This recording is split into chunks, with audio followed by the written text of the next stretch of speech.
Over the decades, we have seen some incredible football players who changed the sport for the better by stamping their names in the positions they played. In this video today, we look at footballers who redefined their roles. Johan Cruyff utterly transformed coaching, particularly for possession-based teams.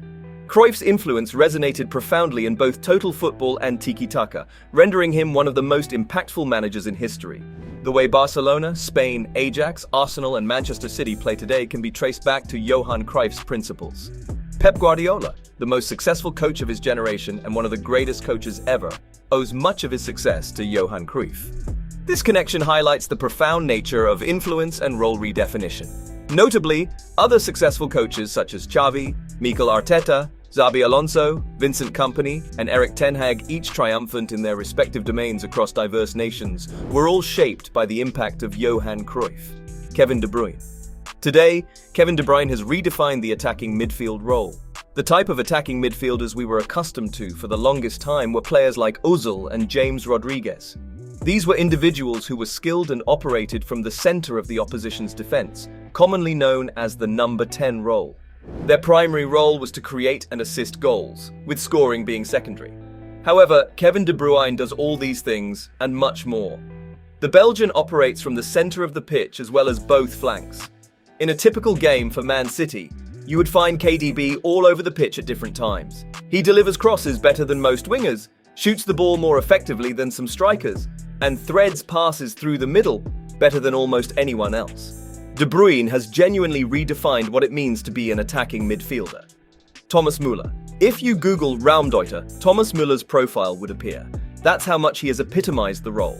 Raumdeuter translates to space interpreter, and nobody interprets space in the opposition's box quite like Müller. He reads the space impeccably and exploits it effectively, which is how he scores most of his goals. At first glance, he might not appear to be very physical or athletic, but his off-the-ball intelligence is what makes him exceptional.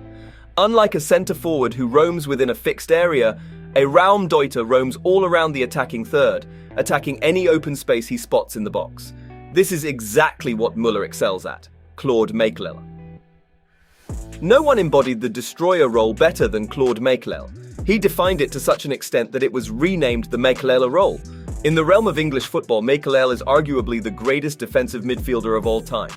He was the player who was unafraid to sit back at the base of the midfield trio, intercepting any threats before they reached the defense. The Frenchman excelled at this, contributing significantly to Chelsea's remarkable defensive record in the mid-2000s.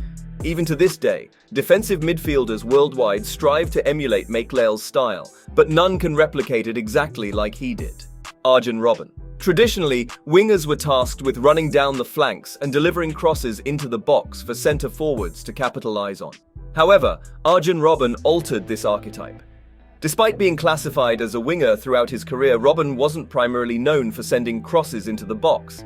Instead, he was renowned for cutting inside the box himself and frequently attempting goal-scoring shots. Cutting onto his left foot was practically a guaranteed goal for Robben. He executed this maneuver so frequently that it might appear predictable, yet no one could effectively thwart his signature move. Presently, the influence of Arjen Robben's playing style is evident in the performances of players like Salah, Saka, and Kulusevski. Lionel Messi. When talking about footballers who changed the sport, we can't forget Messi. Watching Messi play during 4 years under Pep Guardiola was truly a sight to behold. The Argentine was practically unplayable. Apart from dominating the entire world of football during those years, he also redefined the false nine role. He was so adept at playing the false nine that a striker as good as Zlatan Ibrahimovic had to be dropped to the bench. Messi's skill, close control, and intelligent positional play made it extremely difficult for central defenders to mark him. If he wasn't dragging you away from your position, he was dribbling past you easily to get through on goal. Either way, Messi always found his way. That's it for this video. If you enjoyed watching this video, remember to leave a like, subscribe, and ring that bell icon so you can see our upcoming videos. Thanks for watching, and we'll see you in the next one.